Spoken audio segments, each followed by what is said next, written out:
사도행전 7장을 이게 좀 긴데 1절부터 60절이에요. 같이 한번 읽어보도록 하겠습니다.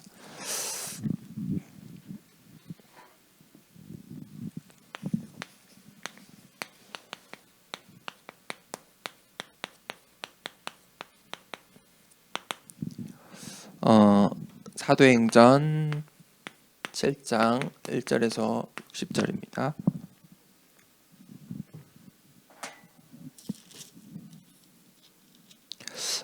우리 53절까지만 우리 같이 읽도록 하겠습니다. 제가 1절을 먼저 읽을게요. 대제사장이 이르되 이것이 사실이냐?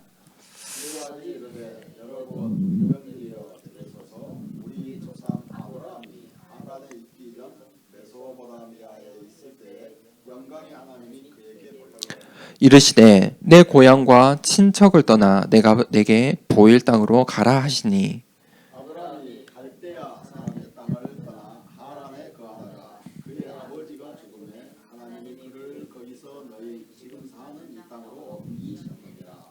그러나 여기서 발 붙일 만한 땅도 유업으로 주지 아니하시고 다만 이 땅을 아직 자식도 없는 그와 그의 후손에게 소유로 주신다고 약속하셨으며 하나님이 또 이같이 말씀하시되 그 후손이 다른 땅에서 나그네가 되리니 그 땅 사람들이 종으로 삼아 400년 동안을 괴롭게 하리라 하시고 또 이르시되 종 삼는 나라를 내가 심판하리니 그 후에 그들이 나와서 이곳에서 나를 섬기리라 하시고 할례의 언약을 아브라함에게 주셨더니 그가 이삭을 낳아 여드레 만에 할례를 행하고 이삭이 야곱이 우리 12조상을 낳으니라.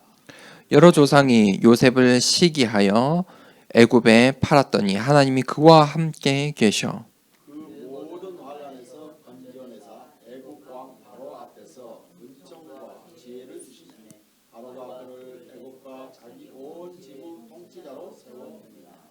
그때 애굽과 가나안 온 땅에 흉년이 들어 큰 환난이 있을세 우리 조상들이 양식이 없는지라 야곱이 애굽에 곡식이 있다는 말을 듣고 먼저 우리 조상들을 보내고 또 재차 보냄에 요셉이 자기 형제들에게 알려지게 되고 또 요셉의 친족이 바로에게 드러나게 되리니 아버지 아합과 온 친족 15사람을 청하였더니 야곱이 애굽으로 내려가 자기와 우리 조상들이 거기서 죽고 세겜으로 옮겨져 아브라함이 세겜 하몰의 자손에게서 은으로 값주고 산 무덤에 장사하니라. 하나님이 아브라함에게 약속하신 때가 가까움에 이스라엘 백성이 애굽에서 번성하여 많아졌더니 요셉을 알지 못하는 새 임금이 애굽 왕 위에 오르되 그가 우리 족속에게 교활한 방법을 써서 조상들을 괴롭게 하여 그 어린 아이들을 내버려 살지 못하게 하려 할세 그때에 모세가 났는데 하나님 보시기에 아름다운지라 그의 아버지의 집에서 석 달 동안 일리더니 버려진 후에 바로의 딸이 그를 데려다가 자기 아들로 기르매 모세가 애굽 사람의 모든 지혜를 배워 그의 말과 하는 일들이 능하다가 나이가 40이 되매 그 형제 이스라엘 자손을 돌볼 생각이 나더니 한 사람이 원통한 길 당함을 보고 보호하여 압제받는 자를 위하여 원수를 갚아 애굽 사람을 쳐 죽이니라. 그는 그의 형제들이 하나님께서 자기의 손을 통하여 구원해 주시는 것을 깨달으리라고 생각하였으나 그들이 깨닫지 못하였더라. 이튿날 이스라엘 사람끼리 싸울 때에 모세가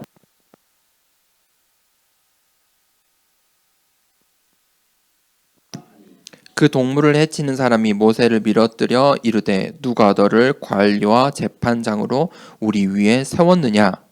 내가 어제는 애굽 사람을 죽인 것 같이 또 나를 죽이려느냐 하니 모세가 이 말 때문에 도주하여 미디안 땅에서 나그네 되어 거기서 아들 둘을 낳으니라. 40년이 참에 천사가 시내산 광야 가시나무 떨기 불꽃 가운데서 그에게 보이더니 모세가 그 광경을 보고 놀랍게 여겨 알아보려고 가까이 가니 주의 소리가 있어 나는 내 조상의 하나님 즉 아브라함 아브라함과 이삭과 야곱의 하나님이라 하신데 모세가 무서워 감히 바라보지 못하더라. 주께서 이르시되 내 발에 신을 벗으라. 내가 서 있는 곳은 거룩한 땅이니라. 확실히 보고 그 단시간은 소리를 듣고 그들을 구원하려고 내려왔느니 이제 내가 너를 애굽으로 보내리라 하시니라. 그들의 말이 누가 너를 관리와 재판장으로 세웠느냐 하며 거절하던 그 모세를 하나님은 가시나무 떨기 가운데서 보이던 천사의 손으로 관리와 속량하는 자로서 보내셨으니 이 사람이 백성을 인도하여 나오게 하고 애굽과 홍해와 광야에서 40년간 기사와 표적을 행하였느니라. 이스라엘 자손에 대하여 하나님이 너희 형제 가운데서 나와 같은 선지자를 세우리라 하던 자가 곧 이 모세라. 시내산에서 말하던 그 천사와 우리 조상들과 함께 광야 교회에 있었고 또 살아있는 말씀을 받아 우리에게 주던 자가 이 사람이라. 우리 조상들이 모세에게 복종하지 아니하고자 하여 거절하며 그 마음이 도리어 애굽으로 행하여 아론들어 이르되 우리를 인도할 신들을 우리를 위하여 만들라. 애굽 땅에서 우리를 인도하던 이 모세는 어떻게 되는지 알지 못하노라 하고 그때 그들이 송아지를 만들어 그 우상 앞에 제사하며 자기 손으로 만든 것을 기뻐하더니 하나님이 예명하사 그들을 그 하늘의 군대 섬기는 일에 버려 두셨으니 이는 선지자의 책에 기록된 바 이스라엘의 집이여 너희가 광야에서 40년간 희생과 제물을 내게 드린 일이 있었느냐. 몰록의 장막과 신 레판의 별을 받들었으며 이것은 너희가 절하고자 하여 만든 형상이로다. 내가 너희를 바벨론 밖으로 옮기리라 함과 같으니라. 광야에서 우리 조상들에게 증거의 장막이 있었으니 이것은 모세에게 말씀하시니가 명하사 그가 본 그 양식대로 만들게 하시거라. 우리 조상들이 그것을 받아 하나님이 그들 앞에서 쫓아내신 이방인의 땅을 점령할 때에 여호수아와 함께 가지고 들어가서 다윗 때까지 이르니라. 다윗이 하나님 앞에서 은혜를 받아 야곱의 집을 위하여 하나님의 처소를 준비하게 하여 달라고 하더니 솔로몬이 그를 위하여 집을 지었느니라. 그러나 지극히 높으신 이는 손으로 지은 곳에 계시지 아니하시나니 선지자가 말하노라. 주께서 이르시되 하늘은 나의 보좌요 땅은 나의 발등상이니 너희가 나를 위하여 무슨 집을 짓겠으며 나의 안식할 처소가 어디냐. 이 모든 것이 다 내 손으로 지은 것이 아니냐 함과 같으니라. 목이 곧고 마음과 귀에 할례를 받지 못한 사람들아 너희도 너희 조상과 같이 항상 성령을 거스르는도다. 너희 조상들이 선지자들 중에 누구를 박해하지 아니하였느냐. 의인이 오시리라 예고한 자들을 그들이 죽였고 이제 너희는 그 의인을 잡아 죽자요 살인하는가. 너희는 천사가 전한 율법을 받고도 지키지 아니하였도다 하니라. 네, 여기까지 읽겠습니다. 그 뒤에는 지금 오늘 우리가 함께 읽은 이 본문 말씀은 스데반이 이제 이 유대인들에게 잡혀서 마지막 이제 변론하면서 중요한 설교를 한 설교문입니다. 그리고 설교를 마치고 이 스데반이 이제 순교를 당하게 됩니다. 그 자리에 누가 있었냐? 이 설교를 들은 사람이 누구냐면 바울입니다. 그리고 바울도 주님 앞에 예수님을 만나고 무릎을 꿇고 중요한 전도자가 되지요. 오늘 이 설교에 스데반의 설교가 이 구약 메시지 아닙니까? 무슨 역사입니까? 이 설교가 언약의 흐름이 보이십니까? 이 스데반이 언약을 이야기합니다. 아브라함에게 주신 그 언약. 그런데 사람들이 자꾸 그 언약을 보지 못하고 그 언약을 내어버리고 다른 거 찾아가는 것입니다. 결국은 우상숭배도 하지요. 그리고 핍박하지요. 그리고 진짜 하나님이 아니라 하나님의 언약이 아니라 이 땅의 것을 바라보는 그런 역사들을 이야기를 합니다. 우리가 2020년도를 이제 이 언약의 여정을 가야 됩니다. 어떤 언약의 여정이냐면 237 언약의 여정입니다. 우리가 한 해 동안 중요한 언약의 말씀으로 오늘 같이 나누고 붙잡길 원합니다.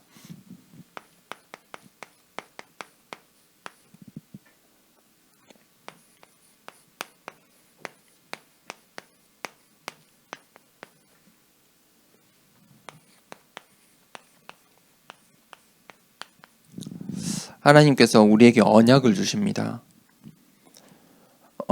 아브라함에게 이 믿음의 조상 아브라함에게 하나님께서 언약을 주셨습니다. 아브라함은 우상 숭배하던 가문이었죠. 우상 숭배가 아니라 우상을 만들던 가문의 사람이었습니다. 그 아브라함에게 하나님께서 나타나셨고 말씀하셨습니다. 내게 보일 땅으로 가라. 그 언약 때문에 아브라함은 그 언약에 순종하였고 참 이 언약의 가문의 시조가 되었습니다. 하나님께서 그 아브라함을 들어 사용하셨지요. 그리고 그 가문을 통하여서 그 가문의 역사를 통하여서 예수님께서 이 땅에 오시고 모든 사람이 구원을 받을 중요한 새 언약이 주어집니다. 그리고 우리가 이제 오늘 2019년도 12월 이 마지막 이 시간에 그 아브라함의 언약을 이어받았습니다. 그 언약을 이어받은 자입니다. 우리가 그 아브라함의 후손인 것입니다. 믿음의 후손들입니다. 그래서 우리가 우리의 신분이 이 언약의 계보 가운데 있다는 것을 기억해야 됩니다. 언약의 계보 가운데 우리의 인생이 있는데 그 언약을 붙잡으면 하나님께 쓰임을 받고 그 언약과 상관이 없으면 하나님과 상관없는 다른 이야기를 한다 이것입니다. 솔로몬이 뭐라고 했습니까? 다윗이 받았던 그 언약을 솔로몬이 실수한 게 있죠. 하나님이 자신이 지을 그 집에 있을 거라고 생각한 거예요. 근데 하나님이 사람이 지은 그 성전에 있으려고 그 성전을 지으라고 했습니까? 아니죠. 그게 목적은 아니죠. 이 교회가 하나님께서 여기에 사시려고 계시려고 이 교회를 세우셨습니까? 그게 아니죠. 사람은 거기에 살려고 거기에서 평안을 누리려고 집을 짓지만 하나님의 목적은 하나님께서 교회를 세우신 목적은 그게 아니지요. 그게 언약이 아니지요. 그렇게 사람들은 언약을 놓쳐버리면 실수하고 다른 일을 합니다. 그래서 우리가 언약이라는 관점을 반드시 가지셔야 합니다. 언약이라는 이 시선이 있어야 됩니다. 그렇지 않으면 실수하게 됩니다. 이 언약이라는 것은 하나님과 나 사이잖아요. 이 언약은요, 하나님과 나 사이에 주어지는 것입니다. 계약입니다. 하나님의 메시지입니다. 그래서 내가 하나님과의 관계가 먼저가 선행이 돼야겠죠. 내가 하나님과의 시간이 있어야겠죠. 내가 하나님과 관계들이 충분히 형성이 되어야겠죠. 그리고 또 하나님께서 언약을 주시는데 우리 신자들의 공동체인 이 교회에도 언약을 주세요. 각자 이 성도 개인에게도 언약을 주시지만 하나님께서 세우신 교회에도 언약을 주세요. 그래서 다른 거예요. 교회들이 다 다른 거예요. 하나님께서 교회를 많이 세우신 이유는 하나님의 역사를 해 나가는데 다 다른 거예요. 임무가 다른 거예요. 미션이 달라요. 하나님께서 주신 언약들이 다르기 때문이에요. 그게 똑같으면 교회가 하나면 되죠. 큰 교회 하나만 있으면 되죠. 그걸로 안 되니까 하나님께서 하나님의 시선으로 볼 때 교회들이 필요한 거예요. 그러면 하나님께서 우리 교회에 주신 언약이 무엇인지 우리가 찾아가야겠죠.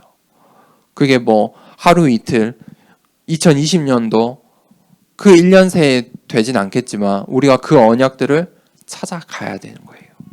그 언약들이 분명하고 그 언약들이 찾는 작업들이 될 때 이 교회가 하나님께 쓰임 받겠죠. 내 인생이 하나님의 언약을 찾고 그 하나님의 언약 속에 있어야 내 인생이 쓰임 받아요. 내가 살고 싶은 인생, 내가 하고 싶은 인생, 내가 이루려는 목표, 그게 하나님과 아무 상관이 없다면 그 하나님께 그냥 투정 부리는 거죠. 투정 부리는 거예요. 하나님, 저 이거 하고 싶습니다. 하나님, 저희 교회 부흥시켜 주세요. 투정 부리는 거예요. 하나님, 저 잘 살고 싶습니다. 교회에 잘 헌신하고 싶습니다. 하나님, 더 사랑교회 많은 사람이 오게 해주세요. 부흥하게 해주세요. 근데 그게 하나님의 계획과 안 맞으면요, 의미 없는 거예요. 맞습니까? 그런데 내 상황, 내 환경, 내 모습은 그대로인데 내가 하나님의 언약과 맞아버리고 이 교회가 작지만 이 광주라는 이 호남 땅에 이 어떻게 보면 외곽이잖아요. 지방이잖아요. 작은 이 도시에 있지만 여기에서 우리가 하나님의 언약을 이 교회가 붙잡는다면 하나님께 쓰임 받는 거예요. 하나님께서 기뻐하시는 거예요. 내 인생이 이 세상 사람들처럼 부하지 않아도 하나님의 마음에 맞고 하나님의 뜻에 하나님 보실 때 기쁘면 내 인생이 하나님의 보실 때 기뻐하는 인생인 거죠. 그게 최고의 가치 있는 인생 아니겠습니까? 그런데 우리가 자꾸 하나님의 언약이라는 이 관점이 없으면 노력한단 말이에요. 내가 하려고 해요. 그게 이제 요즘 현대 신학이에요. 요즘 신학이 그래요. 그래서 교회도 노력해야 된대요. 그래요. 그러면 어떻게 되냐면 이제 사람의 방법이 나와요. 방법적인 거. 이걸 해야 되냐, 저걸 해야 되냐. 그런 방법론에 빠지게 돼요. 사람은요, 그런 것들에 빠지면 결국은 내가 어떻게 잘 살아야 되는지, 우리 교회가 어떻게 부흥해야 되는지 거기에 빠지게 되어 있어요. 그러면 절대 사람은 하나님의 뜻, 하나님의 시간표를 못 찾아요. 왜냐하면 열심히 합니까? 내가 이걸 하니까, 저걸 하니까 결과들이 일어나니까 그거에 쫓아가는 거지요. 그래서 언약이라는 이 관점이 정말 중요해요. 언약 없으면 의미가 없어요. 가치가 없는 거예요. 이 땅에서 가치가 있을 줄 모르지만 하나님께서 하나님의 눈으로 봤을 때 가치가 없는 거예요. 그래서 우리가 이 237 나라를 우리의 목표로 삼아야 돼요. 우리의 시선이 237 나라 가운데 있어야 돼요. 왜냐? 그게 하나님의 시선이기 때문이에요. 하나님께서 우리에게 주신 중요한 미션이잖아요. 하나님께서 전도자들에게, 하나님 자녀들에게 주신 미션이에요. 우리를 왜 먼저 부르셨습니까? 여러분들 여기 앉아있는 우리는 먼저 부름받은 자거든요. 맞죠? 여러분 가정과 가문에, 여러분 현장에, 이 시대에 먼저 부름받은 자예요. 우리가 먼저 하나님께 부름받았기 때문에 이 자리에 있는 거죠. 왜 우리를 먼저 부르셨냐면 하나님의 목표, 하나님의 뜻, 하나님 마음, 그 세계 복음화 때문이죠. 그래서 하나님께서 우리를 땅끝까지 들어 사용하시겠다라고 하시는 거예요. 그게 하나님의 마음이에요.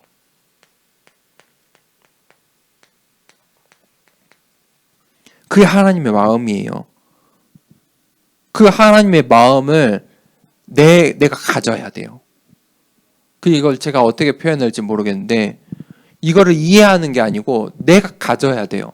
하나님의 마음을. 그래서 이게 공감이란 말이 제일 맞을 것 같아요. 공감하는 것은요, 완전히 그 사람 마음을 내가 이해하는 거 이상으로 이렇게 같이 품어지는 거잖아요. 그렇죠? 그 어떤 사람들은요, 알았어. 이해해. 사람이 대화를 하다 보면 이해해. 그래. 라고 하는데 그거를 진짜 공감하지 못한 사람이 있어요. 그러니까 그 말만 이해한 거죠. 그 상황만 이해한 거예요. 그 사람의 마음을 이해를 못하는 거예요. 우리가 하나님의 마음을 계속해서 설교를 듣고 신앙생활을 하고 성경 말씀도 보는데 알아, 그래, 그래야지. 그런데 진짜 하나님 마음이 품어지지 않으면 그 가짜인 거예요. 그 가짜예요. 그 사람은 가짜예요. 아무 대화해봤자 쓸모없어요. 진짜 그런데 마음을 나누고 품고 이해하면요, 별말 안 해도 말 한마디를 해도 통하는 거예요. 그게 공감이에요. 공감. 그 공감으로도 표현이 잘 안 될 수도 있겠지만 이게 지금 우리 사람의 이야기를 하는 게 아니에요. 우리가 하나님의 마음을 그렇게 우리가 담아야 돼요. 하나님 계속 우리에게 말씀하시는데 네, 알겠습니다. 이 마음이 그래, 네가 내 마음을 알았구나. 이렇게 돼야 돼요. 그런데 하나님 계속 말씀하시는데 알겠습니다. 하나님. 알겠습니다. 하나님. 공감 하나도 못하고 대답만 하는 것은 진짜 아는 게 아니에요. 진짜 237 나라를 보면서 하나님 마음을 딱 담아야 돼요. 세계 복음화 말고 우리가 살아야 될 이유가 있습니까? 내가 잘 살고 우리 교회가 잘 살면 뭐 합니까? 세계 복음화 때문에 우리의 인생이 부하고 우리의 교회가 부해져야 되는 거예요. 맞습니까? 근데 그게 안 되면은 엉망진창이 되는 거예요. 우리의 인생은 딱 한 번 살아요. 2019년도 지나가 버렸어요. 다시 오진 않아요. 후회해도 후회할 필요도 없어요. 인생은 그래요. 시간 그렇게 지나가요. 그래서 하나님 그러라고 시간을 주신 거예요. 해를 주시고 어둠을 주시고 해를 주시고 나를 계수하며 살도록 하신 거예요. 그런데 우리가 그 짧은 우리의 시간들에 값진 인생을 살아야 돼요. 가치 있는 인생을 살아야 돼요. 그냥 살면 안 돼요. 가치 있는 거에 우리의 마음을 두고 살아야 돼요. 우리 교회라는 게 뭐 여러 가지 할 수 있어요. 교회가 할 일이 얼마나 많아요. 정말 많거든요.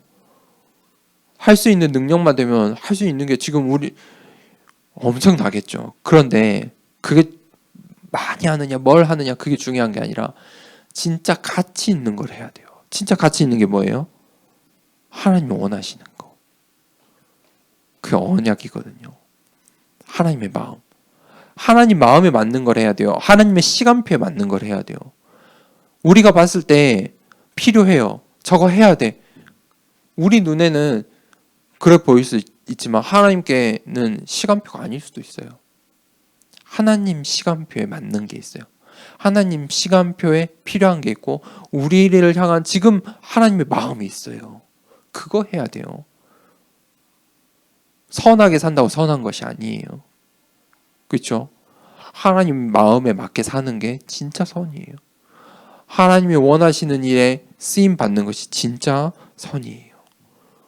우리가 그래서 이 237 언약의 여정을 가야 돼요. 2020년 우리가 살아보지 못한 한 해를 가잖아요. 우리가 어떻게 살아야 되겠습니까? 첫 번째 우리 신앙을 바르게 해야 돼요. 우리가 성삼위 이 하나님을 믿죠.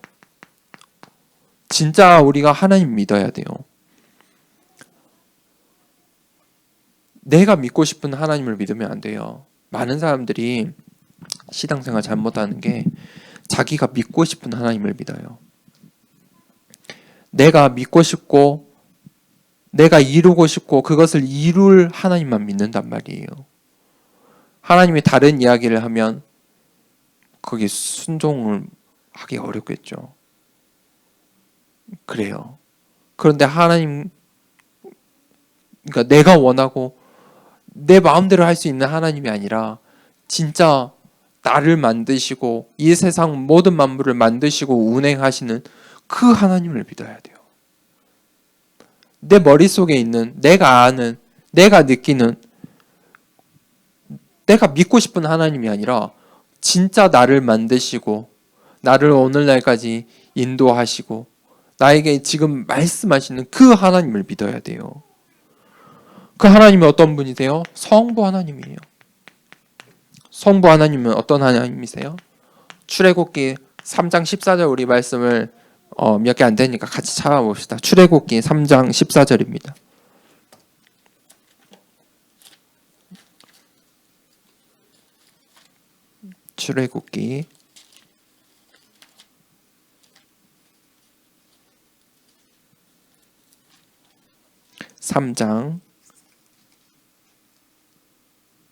출애굽기 3장 14절 우리 같이 읽어봅시다. 하나님이 모세에게 이르시되 나는 스스로 있는 자이니라. 또 이르시되 너는 이스라엘 자손에게 이같이 이르기를 스스로 있는 자가 나를 너희에게 보내셨다 하라. 그게 성부 하나님이에요.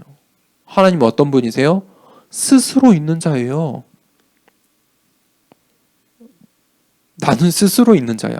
엄청난 말이거든요. 너희가 나를 어떻게 할 수 없어 이거예요. 나는 나야. 그거거든요. 그분이 하나님이세요.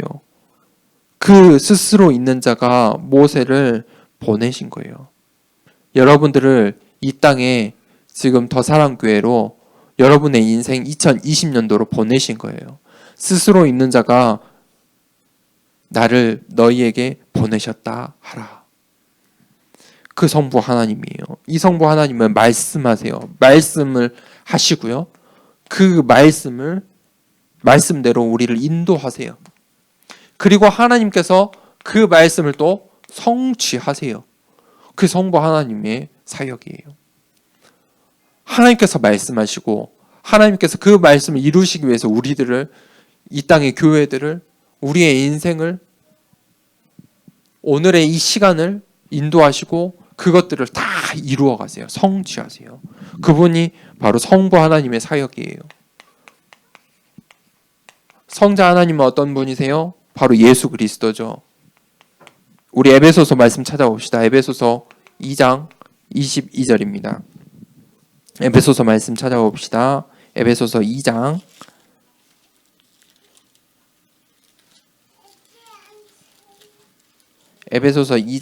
22절 함께 읽어봅시다. 시작.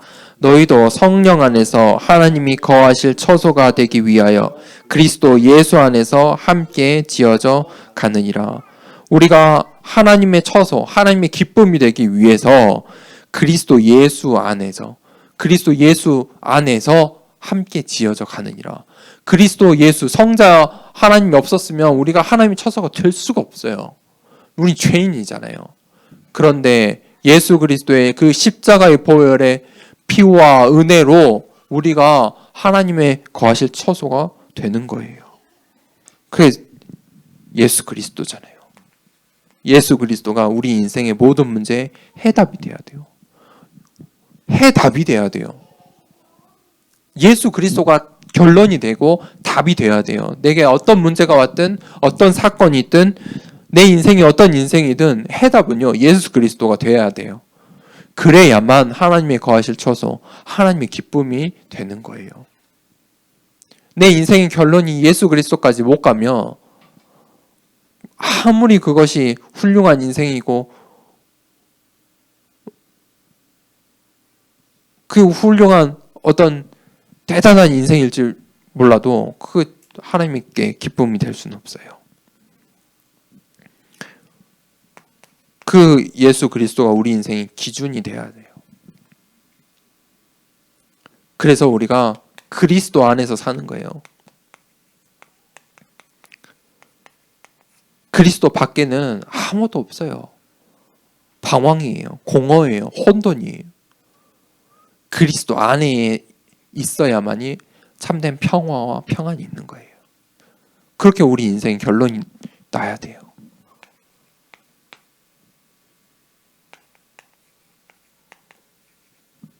하나님께서 성령으로 역사하시죠. 사도행전 2장 4절 말씀 우리 같이 한번 찾아봅시다. 사도행전 2장입니다.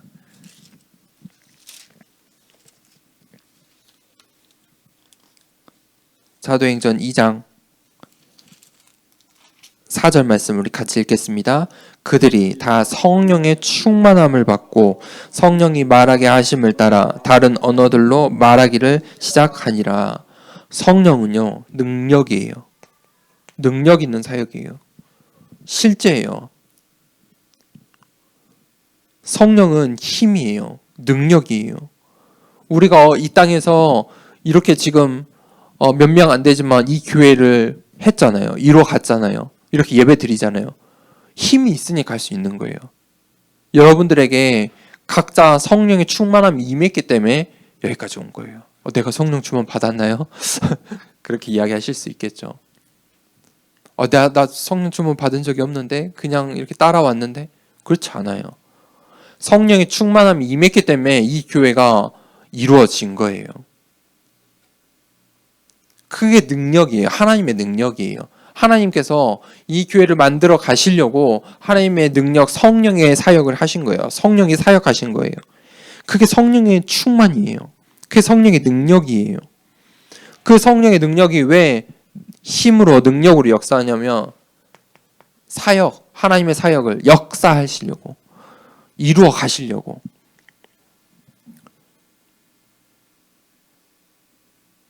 그들이 다 성령의 충만함을 받고, 성령의 충만함은 한 명 한 명 받는 거예요. 그들이 다 성령의 충만함을 받고, 교회가 성령의 충만 받지는 않아요. 이 교회에, 이 초대교회에 임했던, 앉아있던 각 사람에게 임한 거예요. 성령이 말하게 하심을 따라 성령이 임하면요, 말을 해요. 말하게 돼요. 성령이 입을 열어주는 거예요. 다른 언어들로 말하기를 시작하니라. 하나님께 관심이죠. 237 나라.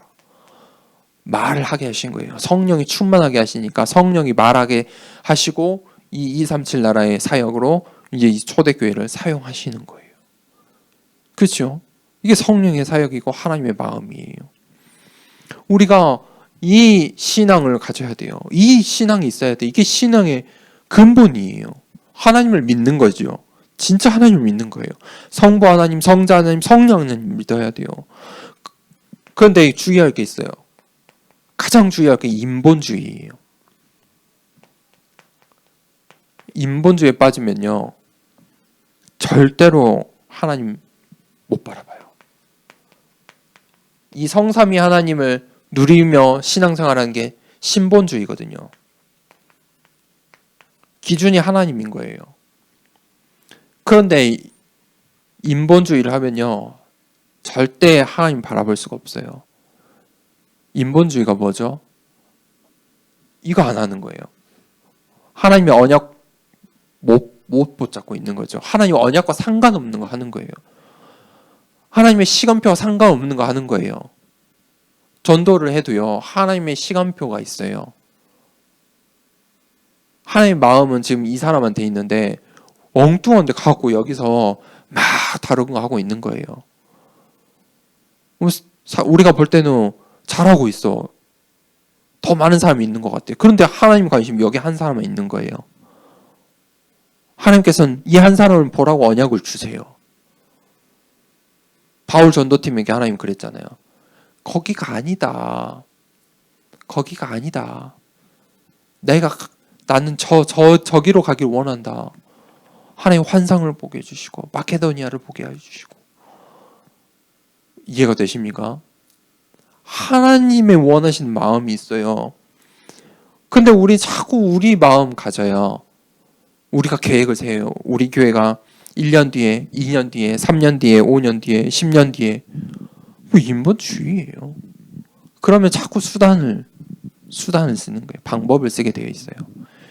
자신의 계획대로 가야 되니까. 계획한 사람의 마음대로 가야 되니까. 계획으로 가야 되니까. 계획이 안 되면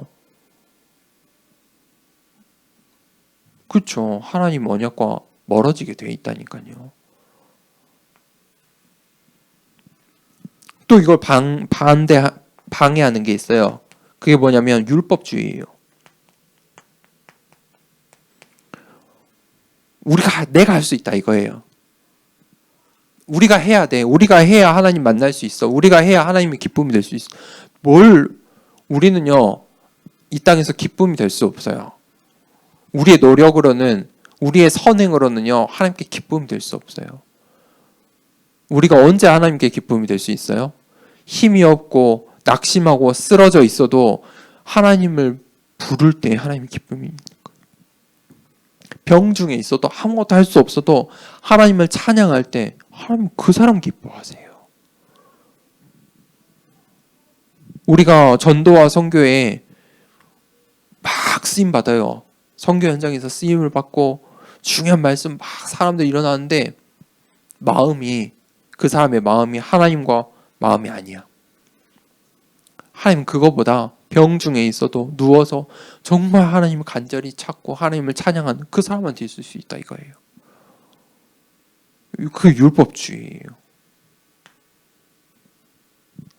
유대인들이 그랬잖아요. 광장에 가서 회개하고 사람들 앞에서 회개하고 사람들 앞에서 우리의 그 거룩한 모습을 이야기하고 우리가 그 모습들을 보고 있죠. 그게 율법주의예요. 또 주의할 게 있어요. 그게 또 신비주의예요. 신비주의가 왜 무섭냐면 왜 하나님을 바라보지 못하게 하냐면 결론이 없는 이야기를 하는 거예요. 내가 이랬어 저랬어. 그건 그렇게 하면 안 돼. 하나님 마음 묻지도 않고 자기 마음을 내가 믿고 싶은 하나님, 내가 생각하는 하나님, 내가 생각하는 응답을 그거 이야기하게 돼 있어요. 하나님의 언약의 관점으로 보지 못하면 자꾸 다른 거 찾는 거예요. 응답 찾는 거예요. 바로 내 발 앞에 떨어질 응답 찾는 거예요. 그게 신비주의거든요. 바로바로 응답받기 원하는 거예요. 그게 신비주의예요. 바로바로 문제가 해결되기 원하는 거예요. 내가 해결하는 거예요. 내 바램으로. 내가 봤어. 내가 들었어. 그게 신비주의예요. 그런데 우리의 신앙생활이 이게 아니잖아요. 그렇죠? 우리 신앙생활 어떻게 돼요? 이렇게 하는 거예요. 성부, 성자, 성령의 하나님의 역사 속에 그 언약의 흐름 속에 있을 때 진짜 신앙생활 할 수 있는 거예요. 이게 우리의 기준이 돼야 돼요. 더사랑교회 2020년도 신앙의 기준이 돼야 돼요. 무슨 일이 생겼다, 문제가 생겼다, 환경, 여러분들의 미래, 과거, 현재 다 이 속에서 찾아내세요. 그리고 우리가 이 신앙의 기준을 가지고 살아가야 돼요. 그게 언약의 여정이에요.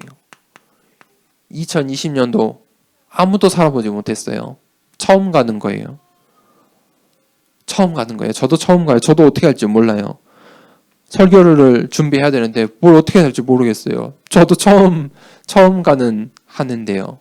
2020년도 저도 처음인데요. 어떻게 해야 돼요? 제가 방향 줄 수 있는 거 없어요. 쭉 생각하고 기도하고 내가 할 수 있는 게 하나도 없더라고요. 저는 능력이 없어서 세울 계획도 없어요.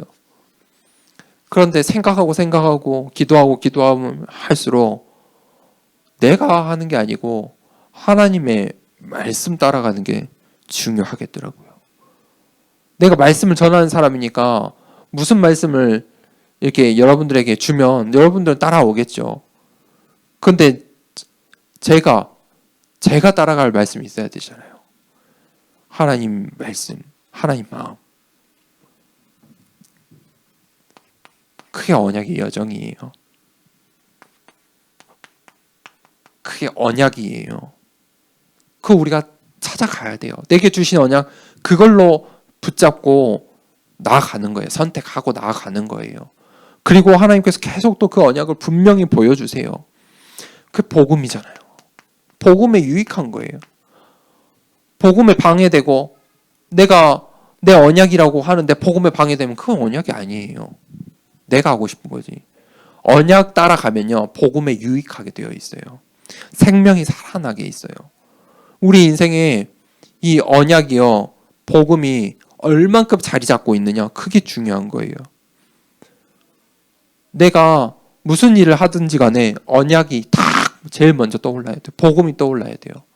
내게 주신 언약, 우리 교회에 주신 언약, 복음, 이거 유익한가, 유익하지 않는가. 그게 언약의 여정을 가는 첫 시작이에요. 그 언약이에요. 그때 우리가 비전을 붙잡는 거예요. 우리가 살아가는 이 시대 속에서 하나님께서 살아가야 할 방향을 주세요. 이 시대 속에서 우리가 해야 할 일들을 보게 해주세요. 그 비전이에요. 우리가 지금 100년 전, 100년 후 인생을 걱정하거나 또 거기서 사는 거 아니잖아요. 우리가 이 바울이 살던 시대에 사는 거 아니잖아요. 우리는 우리의 시대에 살잖아요. 하나님은 우리 시대에 살아갈 말씀들, 적용점들을 언약을 주신다니까요. 똑같은 복음이지만 우리가 성취하고 우리가 붙잡고 나아가 우리가 맛봐야 될 언약이 있어요. 바울이 붙잡지 못한 그 언약, 우리가 맛볼 언약이 있어요. 다 각자에게 다른 거예요. 성령이 각자에게 임하는 거예요. 그 비전이에요. 그래서 하나님께서 꿈꾸게 하세요. 그 우리 인생의 24시죠. 하루하루 24시를 살아가는 내용들을 하나님께서 주세요. 방향들을 주세요. 힘을 주시는 거예요. 그게 꿈이에요.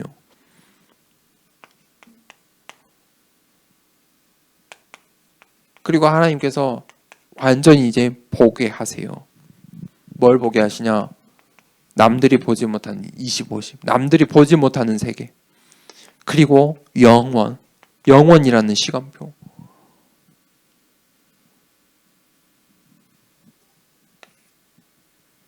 사람들은요, 죽고 나서의 인생을 생각하지 않아요.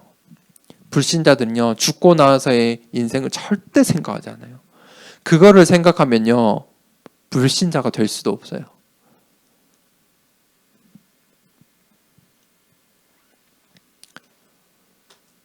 그래서 우리가 복음을 전할 때 이 내세를 이야기를 해야 되는 거예요. 내세가 있어요. 죽고 나서의 시간이 있단 말이에요. 죽고 나서 인생이 끝이 아니란 말이에요. 우리 영혼이 끝나는 게 아니에요. 우리 육신은 잠들어요. 부활할 때 다시 부활해요. 끝이 아니에요. 이 세상에서 살아가는 내가 죽는다고 끝이 아니란 말이에요. 우리가 이 천국의 그 비밀을 보았기 때문에 이 땅에서 살아가는 거잖아요. 보고 그것을 누리는 것을 이 땅에서 누리며 또 하나님 나라의 비밀들을 누리며 살아가는 거죠. 그게 이미지예요. 그리고 그 언약이 이제 실현이 되는 거예요. 어떻게 실현되냐? 인생 작품으로 남기게 돼요. 여러분 인생에 각자의 인생에 하나님께서 작품을 남기세요. 하나님의 작품을 남기세요. 우리는 도화지예요, 도화지. 우린 종이에요. 거기에 그림을 그리시고 만들어 가시는 분은 하나님이세요. 그 언약이에요. 그게 인생 작품이에요. 그러니까 나는 하나님께서 편하게 만들어 가시도록 하시도록 쓰임 받도록 아니 하나님께서 나를 사용하시도록 그런 도화지가 돼야 돼요. 하나님께서 거기에 작품을 만드시는 거예요. 그게 인생 작품이에요. 내가 그 언약 따라 하나님의 손길 따라 하나님의 마음 따라 작품으로 만들어지는 거예요. 내 인생 자체가 인생 작품이 되는 거예요. 내가 오늘 이 자리에서 예배드리고 있는 것 자체가 인생의 작품인 거예요. 어떻게 내가 복음을 받을 수 있었어요? 어떻게 내가 예수님을 그리스도라 부르짖고 이 예수 그리스도를 믿어요? 내가 어떻게 내 인생의 문제를 예수 그리스도로 답을 내려요? 세상 사람들이 이해할 수 없는 거거든요. 내 인생이 이해할 수 없는 거예요. 그런데 하나님께서 내 인생을 그렇게 만드셨다 이거예요. 그 인생 작품이에요. 실제예요, 실제. 신앙생활은요, 허구가 아니에요. 바램이 아니에요. 과거도 아니에요. 미래도 아니에요, 사실. 오늘이에요. 오늘 응답이 쌓여서 실현이 되는 거예요. 그게 언약의 여정이에요.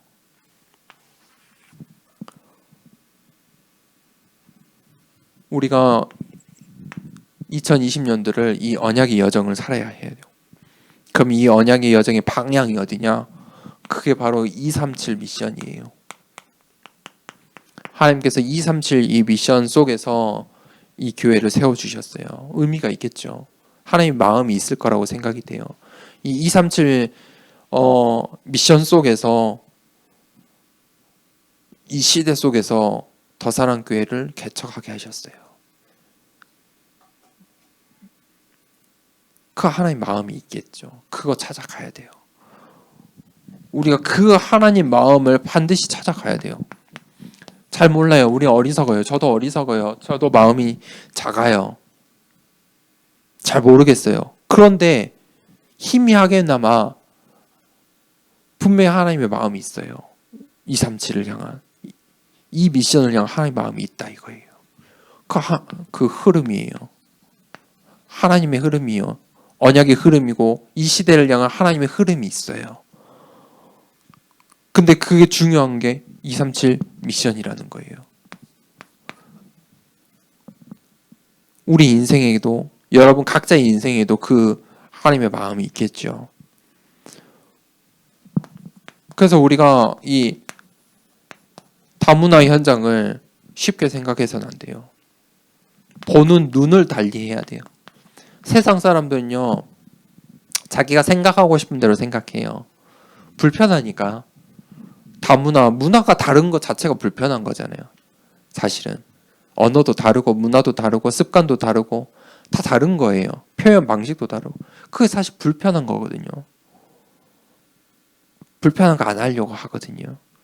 교회들이요, 불편한 거 안 하려고 해요. 교회들이 어색한 거 안 하려고 해요. 그러니까 다문화 사역을 하는 교회는 해요. 안 하는 교회는 할 수가 없어요. 이 더사랑교회가 이 다문화 사역을 우리의 미션으로 잡아야 돼요. 그러면 하게 돼 있어요. 그 참 신기해요. 못해요. 하고 싶어도 교회가 재정을 써서도 못해요. 그 교회가 그렇게 돼요. 못하게 돼 있어요. 그런데 힘이 없고 약해도 마음이 우리의 시각이 우리의 미션이 여기 가 있으면 하게 돼 있어요. 그게 다문화 사역이에요. 이해되세요? 모든 교회가 다 할 수 있는 사역이 아니니까 우리가 이 미션을 붙잡으면 되게 되어 있는 거예요. 그 하나님께서 이 미션 때문에 우리를 세워주신 거겠죠. 이 교회를 세워주신 거예요. 우리가 그래서 이 시각을, 이 눈을 열어야 돼요. 우리의 인생에, 우리 환경 속에서도 놓치면 안 돼요. 제가 몇 주 전에 베트남 친구랑 대화를 일부러 했는데 너무 그냥 뭔가 마음이 뜨겁더라고요. 어떻게, 하나님이 베트남 애들이 여기 와서 중국 사람들은 많으니까 그냥 조금 상식적으로도 이해가 되는데 베트남 애들이 왜 여기 와서 근데 한국말을 너무 잘하는 거예요. 정말 복음의 눈으로 봤을 때 완전 이거는 보석이거든요. 그렇죠? 이미 한국말까지 잘해. 정말 너무 이게 귀한 현장이고 황금어장이다라는 생각이 들더라고요. 여러분 주위에도 있을 거예요. 여기 이 일하러 온 거 아니에요. 하나님의 언약의 관점으로 보면 복음 받으러 왔고 복음 받으려고 한국말 공부하고 있는 거예요. 내가 베트남 말 못하니까. 그거잖아요. 그렇죠? 야, 그게 마음이 느껴지더라고요. 우리가 그거 놓치면 안 돼요. 우리에게 주어진 현장이에요. 그래서 하나님 이 지역에 지금 자리 잡게 하신 거일 수도 있어요. 우리가 그 미션 붙잡아야 돼요. 근데 이 다문화 중에서도 가장 중요한 게 이 선진국이거든요. 영향을 미치는 나라들이 있어요. 그게 미국이죠. 그리고 또 중국이에요. 중국도요, 범위가 너무 작아요. 더 크게 가서 중화권이라고 해야 될 것 같아요. 중국 사람들이 다 흩어져서 있어요. 그러니까 중국 본토 사람들은 중국 본토의 문화만 갖고 있지만 중국 사람으로서 흩어져 있는 동남아나 막 이렇게 아예 그 국가를 보면은 인구 비율 자체가 화교 이렇게 다 표시가 돼 있어요. 동남아 지역을 이 나라를 보다 보면 그 사람들은 최소 2개의 문화를 수용하고 사는 거예요. 중국 사람의 자부심도 있고 그 나라 사람의 자부심도 있고 내가 중국 사람으로서 출신이지만 이 나라의 중심이 돼서 사는 거예요. 그 중화권 사람들이거든요. 이거 완전 문이에요. 한 언어를 하면은 수나라를 다 정복할 수 있는 거예요. 미국 사람들은 그렇게 많이 흩어져 있진 않잖아요. 그냥 미국 말을 많은 나라가 하는 거예요. 완전 달라요. 그런데 지금 이 사람들이 한국에 있단 말이에요. 또 이 중국 문화와 한국 문화를 같이 가지고 있는 우리 중요한 제자들이 있단 말이에요. 그 복인 거예요. 그럼 우리 한국 사람은 그거 봐야 돼요. 우리가 해야 될 미션을 또 하나의 미션을 봐야 돼요. 중국 사람들을 각 나라의 수많은 중화권의 제자들을 한 명씩만 세워도 그 나라 살리는 거예요. 그럼 또 중국 사람은 또 그 눈을 봐야 돼요. 엄청난 거죠. 세계 복음화의 큰 중심축이라고도 할 수 있을 것 같아요. 그래서 이 눈을 봐야 돼요. 중요한 거는 이 광주에도 중국 사람들이 이미 10년 이상씩 거주한 사람들이 많아요. 그런데 그 사람들이 다 자기들끼리 이렇게 뭉쳐 있기도 하고 또 어떤 사람들은 아예 한국 사람처럼 살기도 하고 그런데 정체성은 있어요. 복음의 눈으로 볼 때 정체성이 있어요. 그 사람들이 중국 사람으로서 해야 할 일이 있어요. 하나님의 언약으로 보면. 그 사람이 왜 중국 땅에 태어나게 하나님이 하셔서 한국까지 와가지고 광주까지 와가지고 살게 하셨을까? 하나님의 언약으로 보면 이유가 있어요. 언약의 관점으로 봐야 돼요. 그 사람들을 우리가 소중히 생각해야 돼요. 우리가 중국 가고 동남아시아 가고 가야 복음을 전할 수 있는 게 아니라 지금 여기서 앉아서 복음을 전할 수 있는 거예요. 여기 앉아서 지금 수많은 나라들을 살릴 수 있는 기회가 주어진 거예요. 그게 2020년도예요. 1900년도에는 그런 일이 없어요. 안 왔죠. 안 오니까. 그때는 안 왔잖아요. 장로님 왔습니까? 그때? 그때는 없었죠. 외국인들이. 아예 없었어요. 그러니까 하나님 계획인 거예요. 하나님의 마음이 뭐가 있는 거예요. 왜 저 사람들이 여기로 올까? 어느 시점이 되면 또 갈 거거든요. 분명해요. 10년, 20년 뒤에, 30년 뒤에 있을 수도 있지만 어느 나라 사람들은 가고 어느 나라 사람들은 또 오게 될 거예요. 그런 흐름이 있을 거란 말이에요. 베트남 사람들이 계속 올까요? 모르거든요. 또 어느 나라 사람들이 광주 땅으로 올지 모르거든요. 그래서 우리가 그때그때 그 하나님 마음을 갖고 마음을 담아야 돼요. 이 속에서 내 인생의 미션이 나와야 돼요. 이게 하나님의 방향, 목표, 미션이라며 여기서 내가 해야 될 미션들이 찾아져야 돼요. 내가 할 수 있는 게 뭘까? 나에게 연결되어 있는 건 무엇일까? 그거 찾아내야겠죠. 그게 이제 우리의 2020년도 237 언약의 여정이에요. 왜 237 앞에 썼냐면 방향이 있어야 돼요. 근데 각자에게 주시는 언약은 다 다르겠지만 하나님의 궁극적인 방향, 하나님께서 우리에게 주신 궁극적인 명령 같거든요. 그 뭐예요? 생명 살리는 거예요. 그 생명 살리는 것인데 그 생명 살리는 세계복음화의 흐름 속에 우리에게 주신 미션이 237이에요. 이해가 되십니까? 세계복음화는 그 메시지는 수천 년 동안 우리에게 주신, 앞으로도 우리 후대들에게 이 완수될 때까지 주시는 미션이지만 지금 그 미션 속에서 주신 흐름이 237이라는 거예요. 각 나라를 보라는 거예요. 그 미션을 우리가 붙잡아야 한다 이거죠. 그 속에 우리의 인생의 답이 있어요. 이 미션 속에 내 인생이 담겨야 돼요. 내 직업이 담기고, 내 미래가 담기고, 내 일이 담기고, 내 현장이 담기고. 그러면 하나님이 기뻐하신다 이거예요. 결론을 내리겠습니다. 그러면 하나님께서 우리에게 언약의 말씀으로 주신단 말이죠. 내가 내게 보일 땅으로 가라. 하나님께 딱 언약을 주세요. 우리에게 언약을 주세요. 우리에게 지금 여러분들에게 주신 언약, 분명한 사람도 있을 거고 찾아가는 사람들도 있을 거고 또 그게 바뀔 수도 있어요. 새롭게 발견될 수도 있어요. 하나님께서 분명히 주셨어요. 내가 내게 보일 땅으로 가라. 그리고 하나님께서 어떻게 하셨죠? 그 땅을 향해 아브라함이 나아갈 때 모든 응답을 주셨죠. 순탄하진 않았어요. 그런데 그 아브라함이 믿음을 선택하고 갈 때마다 하나님이 축복하시고 응답하시고 그 아브라함을 통해서 언약의 계보를 완성하셨죠. 우리가 이 언약의 여정 속에 해야 될 것은 순종이에요. 왜냐하면 미션은 분명해요. 하나님의 언약은 분명해요. 내가 내게 보일 땅, 하나님께서 보여주신 그 땅, 하나님께서 보여주시는 거예요. 가라 이거예요. 이해되세요?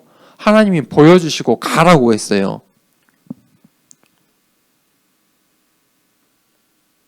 다 줬잖아요. 미션이 분명하잖아요. 그럼 우리 뭐 하면 돼요? 어디로 가야 될지 선택해야 돼요? 고민해야 돼요? 만들어야 돼요? 뭐 해야 돼요? 아니, 그냥 가면 되잖아요. 하나님 주신 언약 그대로. 그게 하나님 언약이에요. 뭘 해야 되냐면 순종해 하는 거예요. 네, 알겠습니다. 어떻게 순종할 수 있냐? 확신이 있어야 돼요. 확신 없는 신앙생활은요, 절대 순종이 안 돼요. 확신이 있어야 돼요. 하나님 말씀에 대한 확신이 있어야 돼요. 하나님의 이게 언약이구나. 그 확신이 분명해야 돼요. 그 확신이 분명하면은 순종하게 되어 있어요. 내게 주신 이 메시지가 내게 주신 말씀이구나. 그게 확신이 오면 순종하게 되어 있어요. 순종하면요, 겸손하게 돼요. 이것만 가면 되는 거예요. 내가 내게 보일 그 땅으로 가기만 하면 돼요. 그게 내 미션이에요. 그러니까 옆에서 이거 하든 저거 하든 싸우든 말든 뺏어가든 주든 상관없는 거예요. 나는 가기만 하면 되니까, 이 땅으로 가면 되니까. 그렇기 때문에 순종하면요, 겸손하게 되는 거예요. 근데 그 미션이 없으면요, 이제 곤두서는 거예요. 날이 지켜야 되는 거예요. 뭘 해야 되는 거예요. 이거 해야 되고 저거 해야 되고. 맞죠? 그 순종하면요, 겸손하게 돼 있어요. 확신을 가지면 순종하게 돼 있어요. 2020년도에 하나님의 그 언약에 우리가 순종하길 원합니다. 순종하는 교회가 되길 원합니다. 확신을 가지고 순종하고 겸손한 교회가 되어야 돼요. 그래서 이 언약이 절대 언약인 거예요. 흔들리지 않는 거예요. 분명한 거예요. 언약이라는 건 분명한 거예요. 언약을 붙잡았다는데 뭐해 이거 해야 하고 저거 해야 되고 이거 했다가 저거 했다가 그렇지 않아요. 언약을 붙잡으면 절대 언약이에요. 딱 그거예요. 왜냐 하나님의 미션이니까. 제가 여러분들에게 주는 미션은 해도 되고 안 해도 되고 불평할 수도 있고 불만할 수도 있고 따라갈 수도 있고 그런데 하나님이 주신 언약은요 불평 불만 선택이 아니에요. 그거 가야 되는 거예요. 그 절대 언약 그 하나님의 절대 계획이거든요. 하나님의 계획이에요. 하나님의 계획 속에 하나님의 이 역사의 하나님의 역사의 계획 속에 하나님의 언약을 주시는 거거든요. 각자에게 언약을 주시고 교회에 언약을 주시고 그 계획을 이뤄 가시는 거예요.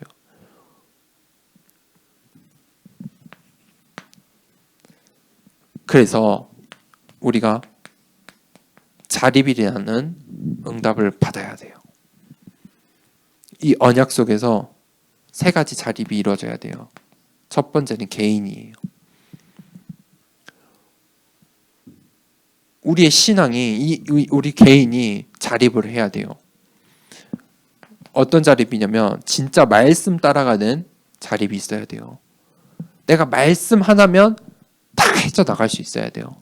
이 강단 말씀이면 내 인생의 방향들이 찾아져야 되는 거예요. 내가 이런 문제 저런 문제 어떤 문제든 상관없이 강단 말씀을 통해서 내가 해답을 얻어줘야 되는 거예요. 그 개인 자립이에요. 그게 언약이거든요. 결국은 하나님께서 그 언약을 말씀 속에서 주시거든요. 그래서 내게 그 말씀으로 인도받는 그 자립이 있어야 돼요. 개인 자립이에요. 그게. 그때 하나님께서 그 개인을 서밋으로 사용하세요. 하나님께서 들어 사용하시는 거예요. 이해되세요? 하나님께서 다 각자에게 언약을 주시고 사용하셔야 되는데 느려 이랬다 저랬다 해. 그 여기는 계속 불평불만해. 근데 여기는 잘 못해도 순종해. 잘 못하는 게 상관이 없어요. 하나님인데. 스스로 계신 하나님인데. 그러면 하나님께서 그 사람 쓰시는 거예요. 그게 서밋이에요. 그게 서밋이에요. 그러면요. 인간의 눈으로 볼 때 여기 앞에 사람들이 훌륭해 보이고 더 빠르게 보이는데 하나님이 들어 쓰시면요. 그건 수시간이 차이 나는 거지요. 그 개인 서밋이에요. 우리 인생이 그런 응답 받아야 돼요. 두 번째는요. 경제 자립이에요.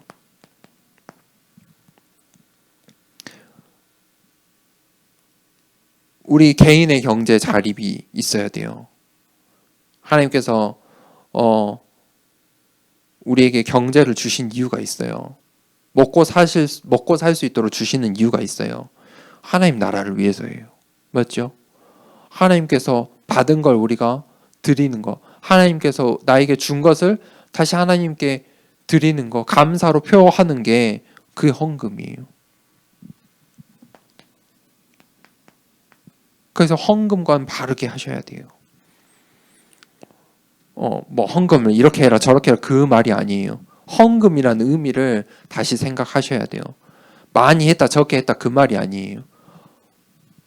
헌금 그게 뭐냐 그거 정리하셔야 돼요. 왜냐하면 지금 여기 계시고 우리 더사랑교회 제일 처음에 여러분들이 기둥이기 때문에 여러분들이 그 헌금과 그 마음을 하나님께 진짜 드려야 돼요. 그때 교회가 개인이 이 헌금을 바로 할 때 교회도 경제 자립이 돼요. 그때 교회 진짜 선교할 수 있어요. 선교는요, 교회는요, 딱 두 가지예요. 딱 교회를 쓰는 거예요. 교회 안에 내부 사역을 위해 쓰는 거예요. 다 그래요. 이 사역이고 저 사역이고 구분을 했을 때 다 교회를 위해서 쓰는 거예요.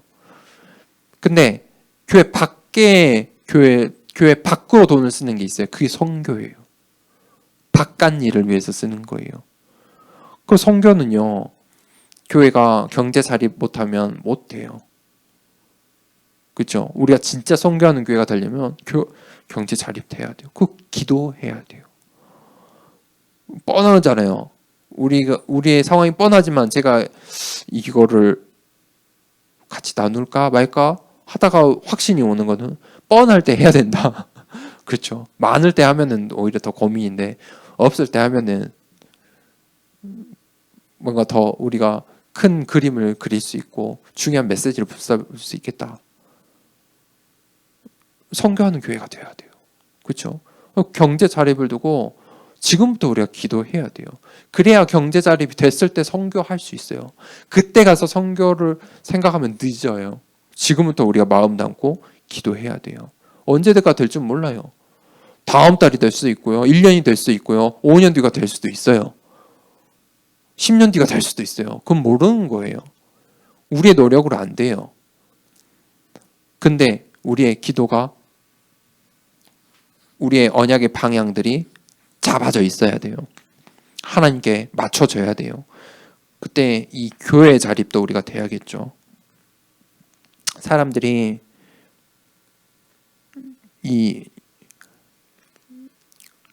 그러니까 뭐 개척하는 것이 이 시대의 바른 방향이냐 뭐 여러 말이 많지만 어쨌든 우리가 이 미자립 속에 들어왔잖아요. 그러면 큰 교회들이 해야 되는 사역이 있고 작은 교회가 해야 되는 사역이 있고 개척교회가 해야 되는 사역이 있어요. 그건 분명하거든요. 우리가 이 미자립에서 벗어나려면 오직 해야 돼요. 여러 가지 하면 안 돼요. 할 수도 없고요. 오직 해야 돼요. 뭘 오직 하냐? 불신 현장에 오직 해야 돼요. 교회가 성장하는 여러 가지 방법이 있겠지만 이렇게 옆에 있는 성도들 바라볼 필요가 없어요. 관심을 아예 끄라 그 말은 아니에요. 버려두라 이런 말은 아니에요. 그런데 그거에 기울일 필요가 없어요. 우리의 시선은요. 불신 현장에 딱 있어야 돼요. 왜냐하면 그러려고 하나님 교회 세우신 거니까. 만약에 이 더사랑 교회가 수평 이동해서 이 성도 저 성도 저기서 와서 부흥을 해요. 할 수도 있어요. 그게 또 하나의 방법일 수도 있어요. 그것도 제가 뭐 장담해서 말을 할 수는 없겠죠. 근데 그렇게 처음부터 그렇게 되면 우리 선교 못해요. 이해되세요? 더사랑 교회가 진짜 하나님의 언약을 분명히 하고 있어야 돼요. 우리에게 주신 미션들이 분명히 먼저 가져져야 돼요. 갖춰져야 돼요. 이 교회를 향한 언약이 분명치 않으면요. 모든 게 다 그 복이 아니에요. 복인 것 같은데 재정이 사람이 넘쳐난다고 해서 그 복이 아니에요. 하나님 마음하고 상관이 없이 가서 이미 막 교회가 흘러갈 수도 있어요. 하나님 언약이 분명해야 돼요. 하나님 마음에 맞아야 돼요. 그래서 2명이든 3명이든 하나님 마음에 맞아서 하나님께 쓰임받고 하나님께 기쁨이 되는 교회가 되어야 진짜 이 사람이 오고 저 사람이 와도 그 사람들도 이 응답 속으로 들어올 수 있는 거예요. 교회라는 건요. 사람 많이 앉아있으면 한 사람 두 사람 오면 편해요. 그건 누구나 다 말할 수 있어요. 그 하나님 마음은 그게 아니라는 거예요. 하나님은요. 한 사람 한 사람 보세요. 아까 성령의 충만은 어떻게 했죠? 초대교회. 그 교회에 동시에 그 있던 사람에게 다 주신 게 아니에요. 각 사람에게 주셨어요. 100명이 되고 1000명이 되는 교회여도 각 사람에게 주세요. 그거예요. 그래서 하나님께서 우리에게 주신 불신 현장 봐야 돼요. 거기에 갈급한 자가 있어요. 그거 찾으세요. 갈급하지 않으면요. 넘어가세요. 갈급한 자 분명히 있어요. 갈급하지도 않은데 매여 있을 필요 없어요. 갈급한 자 찾으세요. 그 속에 예비된 자가 있어요.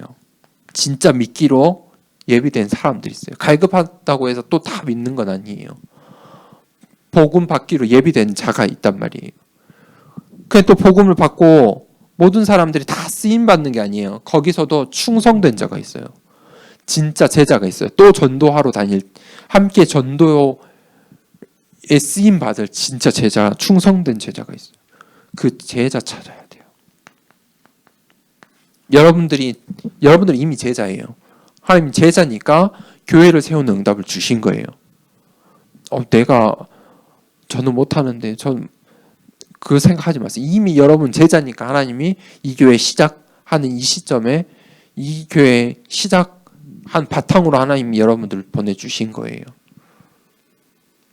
환경, 상황 아무 상관없어요. 하나님이 그렇게 하시겠대요. 이미 제자로 나를 불러주셨어요. 그럼 나는 뭐 하면 되냐? 나를 통해 살아날 현장을 바라보는 거예요. 분명히 있어요. 한 사람 찾아가는 거예요. 그래서 우리가 원단 1강 말씀을 같이 들었지만 미션을 분명히 잡으셔야 돼요. 내일 아침에 2강 예배를 드릴 건데 새해에 여러분 간증을, 여러분 기도 제목을 나누세요. 사람들과 나누세요. 나누고 싶은 만큼 나누세요. 그 중에 반응 오는 사람이 있어요. 반응 오는 사람. 안 오는 사람 버리세요. 지나가 버리세요. 분명히 그런데 복음에, 나의 신앙의 간증에, 기도 제목에, 나의 인사말에 반응이 오는 사람이 있어요. 새해 좋잖아요. 하나님 그래서 나를 주신 거예요. 새해에 여러분 연락처를 쭉 보면서 나누세요. 기도 제목을 나누시고 여러분의 마음을 나누세요. 분명히 반응 오는 사람이 있어요. 그 속에 하나님의 시간표가 있어요. 어떻게 하냐? 언약 관점으로. 다른 거 하지 마세요. 머리 쓰지 마시고 언약 관점을 두고 최소한 10명에게 인사 한번 나눠보세요. 내가 처음부터 복음 나누기 어려우면 인사라도 나눠보세요. 그 속에 하나님의 시간표가 있는 사람이 있을 거예요. 한 사람이 있으면 그 한 사람에게 복음을 전하는 거고, 기도하는 거고, 준비하는 거고, 없다면은 또 다른 사람도 살펴보고 기도로 준비하고, 그렇죠? 그렇게 해서 결국은 여기에 있는 사람, 우리 더사랑교회 지금 우리 이 사람들을 통해서 열매가 맺어지는 거예요. 밖에서 누가 전도에다 앉혀주는 거 아니에요. 그거는 우리의 제자가 아니에요. 더사랑교회 제자가 아니에요. 같이 우리의 미션을 수행할 수 있는 제자는 아니에요. 우리 사람들을 통해서 계속 열매가 맺어져야 돼요. 그래야 건강한 교회가 돼요. 그래야 하나님의 언약, 이 미션 수행할 수 있어요. 팀이 돼야 돼요. 그런데 그렇지 않고 여기서 한 무리 저기서 한 무리 이렇게 오면요, 미션 수행 못해요. 이 말 저 말 다 듣다 보면요, 배가 못 가요. 갈 수가 없어요. 그래서 다른 거 쳐다보지 마시고 정말 언약 관점으로 하나님께서 그러려고 나를 먼저 부르신 거죠. 그러려고 나에게 언약을 주셨어요. 하나님의 멋진 작품 되길 원합니다. 되길 축복합니다. 우리 2020년도 아무도 못 가봤어요. 저도 못 가봤어요. 2020년도를 어떻게 살아야 된다 그런 말씀은 아니에요. 근데 하나님께서 우리에게 주신 언약, 그 관점으로 보면 어느 정도 우리가 붙잡고 나아가야 될 길이 있어요. 그래서 우리가 그거 같이 그 길을 향해 같이 가자 이거예요. 그래서 우리 더사랑교회 성도님들이 정말 237 언약의 여정 표지판을 딱 보고 내가 내게 보일 땅으로 가라. 이 문장 안에는 여러분의 언약을 넣으세요. 이거는 우리의 표지판이에요. 우리가 같이 갈 표지판. 없다면 이 메시지라도 붙잡으세요. 있다면 여러분의 언약을 넣으세요. 가라 이거예요. 그래서 우리가 담대한 마음으로 언약을 붙잡고 나아가길 원합니다. 이 시간에 함께 기도하겠습니다. 우리 받은 말씀 가지고 이 시간에 같이 한번 기도합시다. 하나님, 정말 2019년도 인도해 주셔서 감사합니다. 이 2019년도를 마무리하면서 정말 하나님께 감사하는 기도 드립시다. 그리고 오늘 받은 말씀 가지고 또 기도합시다. 하나님, 2020년도 내가 담대하게 언약의 여정을 가길 원합니다. 하나님, 나에게 언약의 길을 보여주시옵소서. 우리 더사랑교회가 237 언약의 여정 담대히 하나님 가게 하여 주시옵소서 라고 우리 이 시간에 같이 한번 기도합시다. 함께 기도하겠습니다.